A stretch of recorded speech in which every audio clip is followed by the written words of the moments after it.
To say that it's not been the smoothest of days would, I guess, be a bit of an understatement, Just a little unfortunately. If you're new here, guys, we're Cruising Gays, so I'm Elliot. And I'm Mark. This is our first time doing Virgin Voyages, and we were really excited to try Virgin Voyages for the first time. If you followed our Instagram page for a while, you'll probably know that we do like a little bit of Princess. I think we're going on our 10th Princess cruise this year.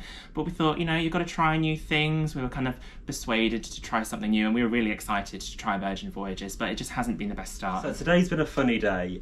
The weather in Portsmouth was quite bad this morning, so the ship was late docking. So I think she was 6 hours late getting into Portsmouth. 6 hours late getting into Portsmouth, yeah. So she was 6 hours late, and to be fair to Virgin, they only delayed embarkation by 3 hours. What was quite good as well is they actually gave us emails fairly regularly in the morning, which every hour, was it? Was it about every hour and a half? So in fairness to Virgin, their communication was actually pretty good, and they gave us really good assurance. So from that sense, it was off to a good start, even though the ship was unfortunately delayed because of weather, and that's out of Virgin Voyages' control, really. Yeah, so the ship was late berthing, so like I said, we got to the port 3 hours later. 3 hours later, yeah. Up until a few months ago, Virgin, you could status match up to their Deep Blue Extras level, which is their top loyalty level. Yes. If you're, well, for us it's Platinum and Princess, and it works on other cruise lines as well. Yeah, it works on like P&O, Royal Caribbean. I think they do MSC as well. So there are other lines that you can status match to Virgin Voyages. But they've changed it now, so it's Blue Extras, not Deep Blue Extras. So it's slightly less perks, but you still get some perks, which is nice. Yeah, we'll go through what kind of perks you get in another video. Really? I had to really persuade him to come on, we need to try something new, and you're very adamant, no, I want to stick to Princess. We love Princess. Princess is a fantastic line. But we thought we'd try something new, try something a bit different, and we've got friends on board, other bloggers, so we thought it's a really great opportunity for us to kind of, meet some new people, explore Amsterdam, because I've never been to Amsterdam, he's been to Amsterdam before, and obviously try the beautiful new Resilient Lady. And then we turned up at the port. And the port, it was absolute, the only word you can really describe it is just absolute chaos. It was just very disorganised. We were kept being told different things by the port staff. I know Virgin aren't necessarily responsible for that, but the port staff, there was no communication. Everyone was stood in different lines. We got told to go into about 3 or 4 different lines by 3 or 4 different people. And eventually we got told by someone who seemed to know what she was talking about. Yeah, she seemed very good, on the ball. She said, no, you can't stand. She said, no, you can't stand in this queue, even though we'd been told twice before that we could. And then this other lady she went away, and this other lady came. I was like, oh, no, Deep Blue Extras, you guys can go straight through. So of course we queued. And she had a clipboard. And we believed that. Anybody with a clipboard, you trust. And it's in our nature. We're British, it's in our nature. Find a queue, join the queue. So that's what we did. So we queued. We got into this queue for about the 4th or 5th time. We ended up joining the same line of people. Yeah. Get to the front, and they said to us, "Are you Splash of Romance?" And we said, "No, we're Deep Blue Extras, like we told you." And the lady who was at the front of the queue, I won't say her name, but that lady, she said, "You can't be in here." And I said, "Look, we've been told 4 or 5 different things. We were told by someone that this is where we should be queuing."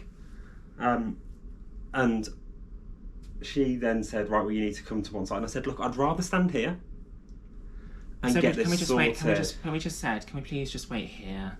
And she was very confrontational and basically threatened us with security. She threatened me with security. Yeah, and just thought that was a complete overstep. She then came back and tried to apologise, but basically threw it back in our face and said, "Oh, that's not what I meant. I didn't say that." But she was accusing us of lying. Yeah, she accused us of lying. And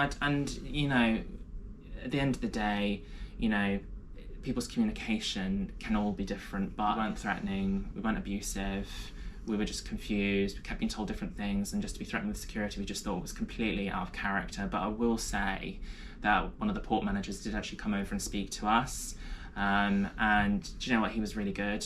He apologised profusely. He said that it has been chaotic. He admitted that it was chaotic and it shouldn't have been that bad, that disorganised. We've cruised many times, but we've never really had the experience like this on, say, for example, other lines that we've cruised with quite regularly. As some of you may know, like Princess. We've done 9 Princess cruises together, and we've never had any issues like this. So I think the fact that we built up this cruise you know, so much. It's not a great start. But we're very optimistic. Yeah, then we came upstairs. And then we came upstairs to our cabin, and you know, the cabin design is beautiful. It's elegant. Very elegant. Scandi, very modern. Scandi. It's different to what we're used to, but actually it's quite tasteful, I think. Yeah. Unfortunately, we were met with a dusty wardrobe. There's stains on like the headboard. The carpet's got rust stains in the door. Rust stains on it. There's dust all over the top of the headboard. All over the top of the headboard. The infamous sofa bed slider rail thing is full of dirt. Unfortunately. And my personal favourite is the handprint on the bathroom. Make of that what you will. We're making no comment or no judgment. Making no comment, no judgment. You know, each to their own is what we always say. All I'm saying is Titanic. The car scene. That's what it looks like. It's not great. It's just disappointing. So we've spoken to Sailor Services about it. Yeah. And to be honest, they were a little bit dismissive. They were just like, oh, the ship was there, and you know what, we get that. You know, that's absolutely fine. But to us, you shouldn't put cabins out to guests, to sailors, I should say, because we're on Virgin, unless they're clean and they're ready. I just feel like they were excusing it a little bit, and I think we're pretty good at, we can forgive certain things. It's not a problem, but I just feel like the crew member that we spoke to was very dismissive, very abrupt, almost borderline rude to us. And I just think it's just not the level of service that we would have expected from Virgin Cruise Line, because we've seen so many other bloggers who've done Virgin many times, and it's looked fantastic. The service, the food. That was kind of what won us over. We're keeping optimistic and seeing what happens. I think we need a drink now.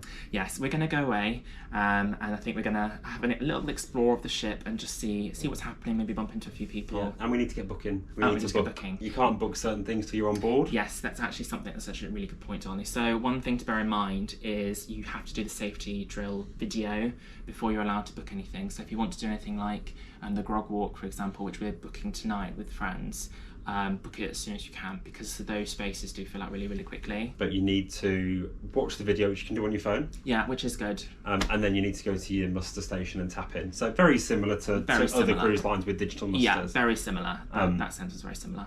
Yeah, but it does stop you. Yeah. You can't. It does stop you booking things. It's a bit of it's a culture change for us. Yeah, because we're used to booking things further in advance, so we're a bit, yeah. Well, we're used to Princess. We can book dine-in from the minute we book. I think it's 60 days for I believe it's 60 days for Rockstar, and then it's 45 days for everybody else, which we thought was quite close. But we managed to get some bookings for dining. You can book dinings at those points, so we managed to get some dining. But we've been assured that if you don't manage to get any dining booked, you can do a walk-up. You can do a walk-up. It shouldn't be a problem. And there's two of us. I think if you were a larger party, I think it might be slightly more challenging. But because there's only two of us, I don't think it shouldn't be too bad.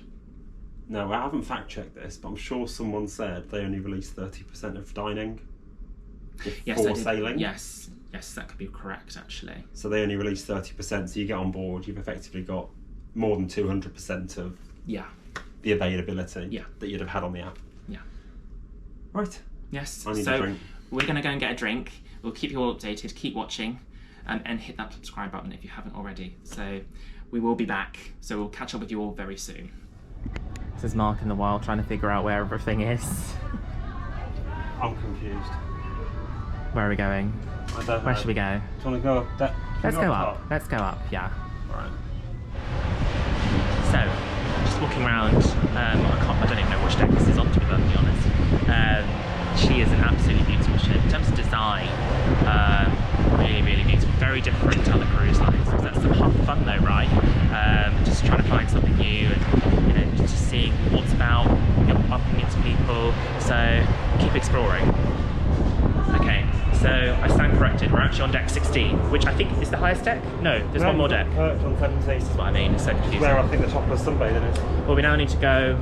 And down to deck 6 to muster. Yeah, so we're going to go and do that now. Here at the roundabout. Here's a sneak preview of our cabin on board Resilient Lady. Check out our other videos to see our full cabin tour and our thoughts on this room. Right, so we're going to go and have dinner. Just had a lovely drink with Cruise Monkeys. So we're going to go for dinner. I think we're going to go to the Wake. So we're going to go to the wake and we will keep you updated. But the food I've seen online looks amazing, so we're very excited for it. So let's go and have dinner. The Wake is the signature steak and seafood restaurant located across decks 6 and 7. We strongly recommend the clam chowder to start and filet mignon for a main course.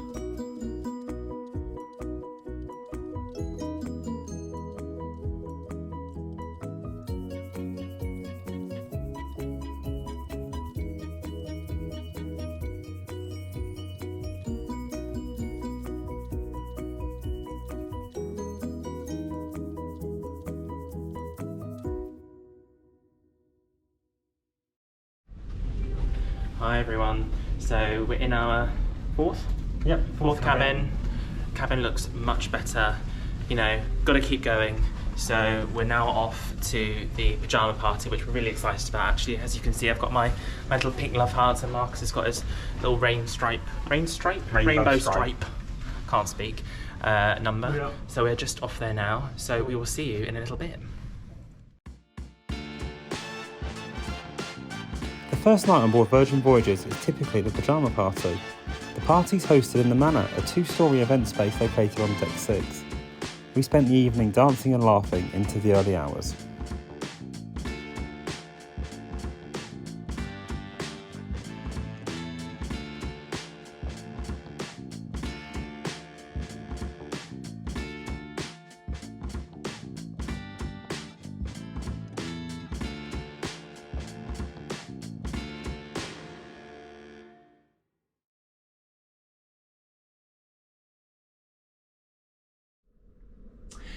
And a very good morning to you all from a very rainy, miserable day on Resilient Lady. Yeah, it's just a bit grey, but the sea's not been too bad. It was a little bit rough last night. You said you felt the ship rocking a little bit, didn't you? Can't work out if it was the ship rocking or me being drunk. Probably both of us Mix being a bit drunk, to be perfectly honest. Really great night in the Manor, actually. We walked in there initially, and it was quite busy. It's quite crowded as you sort of walk in through that sort of sparkly, glittery, like, I was going to say hallway, but it's like entrance, as it were. And we're like, oh, we're not so sure, so we left for a little bit. Then we thought, you know what, we need to give things a chance. Let's go in. And actually, it was a really great night. And actually, it's a bit, what's the word I'm looking for? You know, when you walk in somewhere, you think it's small, but actually it opens up. Deceptive, yeah. It's a bit deceptive because actually it's quite wide. As when you sort of get through the sort of bar area, it opens up a little bit more, and it's got 2 tiers to it, so it's actually a lot bigger than you think it's going to be. So yeah, that was a really, really great night. After some of the issues that we had yesterday, it was just kind of left us on a bit of a high, which was really, really great. Yeah, it gave us a reset, didn't it? Yeah, it gave us a reset, and I think we needed that. So that was a really positive thing. We are going to head for brunch in Razzle Dazzle today. I think we're just going to take it easy, just be super chill. Dinner in the Wake, which I'm hoping that you saw, was absolutely amazing. It was like fine dining. Even the service, we thought it was efficient, but it wasn't like you were being rushed. It was a really nice balance, wasn't it? It's a good balance. I think we did 3 courses in about an hour and 15. Which I think is quite nice, actually, particularly quick. It's snappy, but it's not forced. Forced, which is really nice. We tried to walk into famed brunch spot Razzle Dazzle without a reservation, and unfortunately they were fully booked.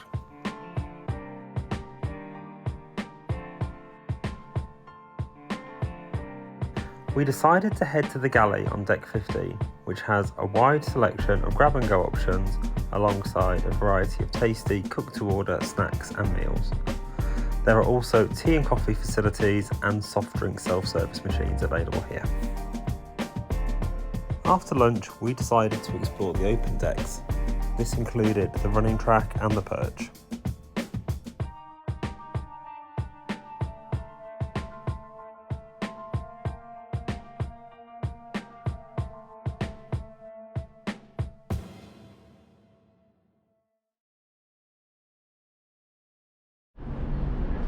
Hi guys, just having a casual swing on the hammock on board today.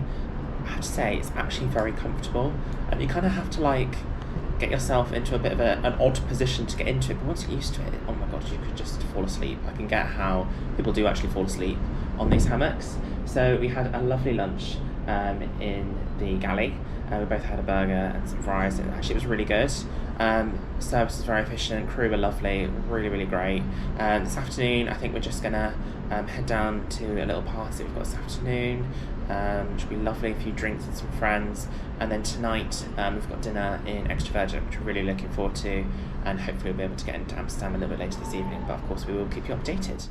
The party was hosted in one of the Mega Rockstar suites at the front of the ship. During our transit to Amsterdam, protesters were blocking the lock. However, local authorities cleared this fairly quickly.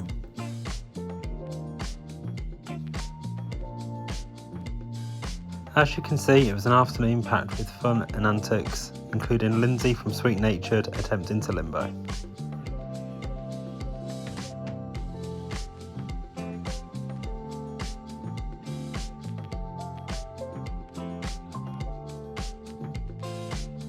The afternoon turned into the evening and we decided to head to the wake for dinner. Once again, it was a beautiful meal.